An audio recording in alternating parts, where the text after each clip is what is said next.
ఘనత మహిమ ప్రభావం చెల్లిస్తున్నాం ప్రభు. బంధువుల మధ్య ఐక్యత కోసమే నా తండ్రి ప్రార్థన చేస్తూ ఉన్నాం.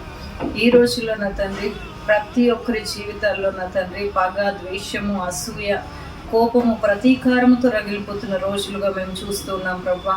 అయా సహోదరుల ఐక్యత కలిగి ఉండుట, ఐక్యత కలిగి జీవించుట ఎంత మేలు, ఎంత మనోహరమని మీ వాక్యం సెలవిస్తూ ఉంది ప్రభా.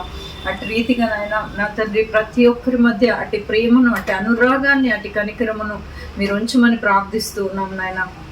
బంధువులందరి మధ్యలో ఐక్యత, భార్యాభర్తల మధ్యలో ఐక్యత, తల్లిదండ్రుల మధ్యలో ఐక్యత ప్రభు.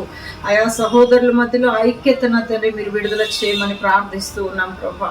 ఆయా సమస్త విషయాల్లోనైనా మీ కృపను చూపించండి. ప్రతి మనిషిని మీరు తాకండి ప్రభు.